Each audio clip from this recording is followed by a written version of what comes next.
Hello, everyone. Happy Saturday. Saturday, July the 22nd, the year 2023. This is Devan with the Sex, Drugs, and Jesus podcast coming to you. Happy Barbie week. Happy Barbie week. Happy fucking Barbie week. Yes, that time has finally arrived. I want to talk to you today about your definition of God. I was reading over the book of Acts about when Paul was in Athens, in Greece and Athens, and he was in this place. There was a whole lot of idol worship happening and everything like that, and he got bothered by it. And I'm going to tell you a little bit about what happened.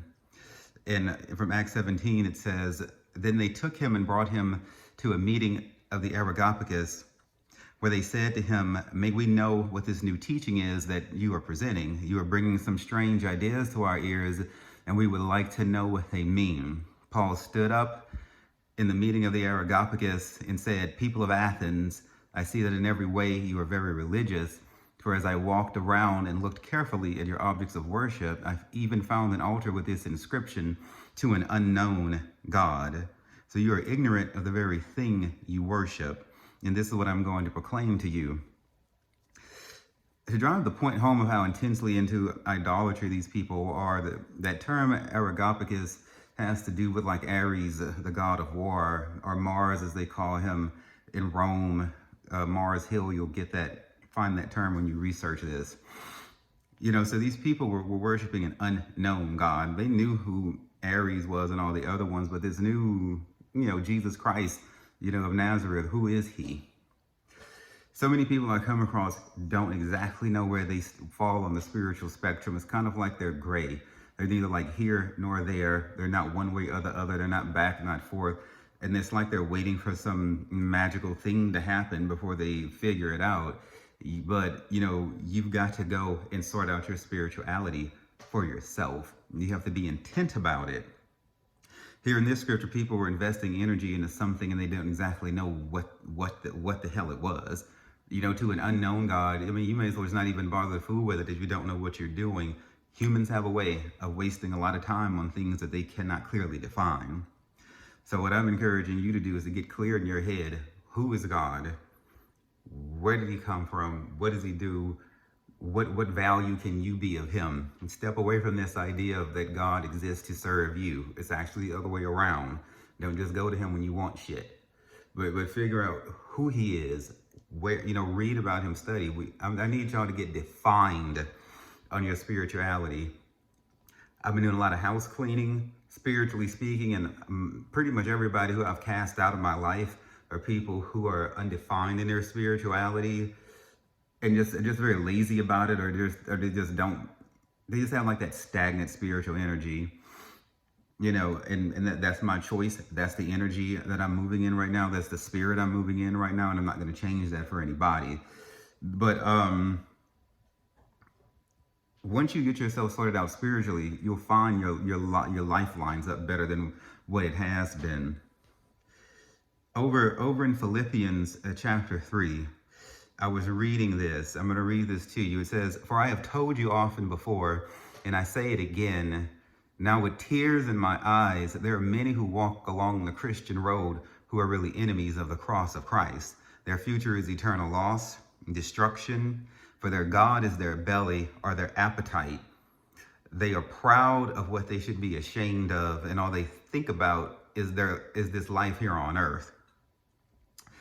It is not true living to believe that you're living a good life based on the things you can consume. Consumption does not define a high quality of life. So what am I saying? When you get up every day, if all you can think about is what you're going to go do, you miss the whole mark. Your point of existence is to find out why the fuck you're on this earth, why you've been sent here, to sort yourself out spiritually and to go about the business of accomplishing that purpose. There are far too many people who have every option available to them.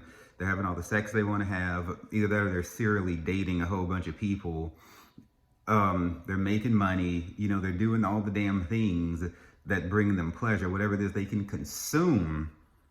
But it seems like the more options people have, the more depressed they get. Now, why is that? What God is telling you here is to be cautious about making a God out of your belly, out of your appetites. Watch how you serve your appetites. You get up to to put yourself into slave labor over things that actually are not serving you in the way that you think they are. That is spoken about over in Isaiah chapter 55. Okay, let me read this to you too. It says, "Say there, is anyone thirsty? Come and drink. Even if you have no money, come take your choice of wine and milk. It's all free. Why spend your money on food that doesn't give you strength? Why pay for groceries that do you no good? Listen, and I'll tell you where to get food that fattens up the soul. Come to me with your ears wide open. Listen, for the life of your soul is at stake. I am ready to make an everlasting covenant with you, to give you all the unfailing mercies and love that I have for King David. Seek the Lord while you can find him. Call upon him now while he is near. Let men cast off their wicked deeds. Let them banish from their minds the very thought of doing wrong. Let them turn to the Lord, that he may have mercy upon them, and to our God, for he will abundantly pardon." So this scripture here complements the previous one, I think, quite nicely, because it's talking about people investing time, energy, attention, resources into things that on the surface appear to be profitable. But then when you break that bitch down, the things that you've been doing, the ways that you've been spending your life really hasn't served you like you anticipated that it would. Whatever it is you've been doing has been done before.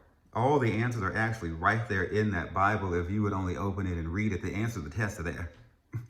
Y'all failing tests, you don't have to fail. You're going through struggles you don't have to go through, because you won't humble yourself and learn. Humble yourself before God and learn. I wonder how many of y'all could take like a year off from dating anybody, from having sex with anybody, and just clear your energy. Just clear your fucking energy. Just clear it. I know delayed gratification is not popular. People are not interested in going without. Well, I don't give a shit about popular opinion. What's also very popular is all these fucking mental health issues people have. Suicide, misery in relationships, misery in the home. Maybe if we took some time to do like a reset and then re-engage with the shit we like to do, we might get better results. Perhaps. But I'm gonna tell you, the Lord has let a lot of y'all be very, very comfortable. He's let you make your money. He's let you date till you can't date no more. He let you go and have all the sex you want to have, all the drugs you want to have, take all the trips you want to have. He sat there, and y'all thought God would sleep on what y'all was doing. No, it's all been recorded and it's accounted for before him. But he's not going to let y'all just stay comfortable like that forever. Eventually, something's got to change. You know, so basically what God is about to do, what I feel like is coming is a shakeup. God is going to send problems, into people's lives who haven't had problems. I mean, serious fucking problems before. Like some shit that's just going to keep you up at night. Okay, to get your attention. Ain't anything that comes upon you that God can't deliver you from. But it seems like the more God give us, sometimes the further we get away from him. And then when shit starts to get fucked up in our life, then we act like we remember how to pray again. Now, ain't that fucked up? Who in the hell wants somebody who just gonna come to them when they want some shit? Not a single goddamn one of us. And yet people leave God on the shelf, until days of catastrophe. No, bitch, you must pray now. Like Isaiah 55, Philippians 3, and Acts 17 is trying to tell you. Seek God now. Don't wait until the day of destruction, because you might not be able to get a prayer through then. Establish your relationship now. Define who the fuck God is, and then be serious about him. Date God. Get to know God. Make spirituality a high priority, because you are a spirit. The only people who can get close to me in this day and time are people who are serious about their spirituality, and no one else will I accept. And they can't be fake about it too, because I can see through the spirit right through you. So y'all be strong, pay attention to the way you're living, and get more spiritual, get close to God. And you don't have to go to church to do this. Fuck church. I don't give a damn about church. But yay God. So if y'all have any questions, you know where to find me. I love you.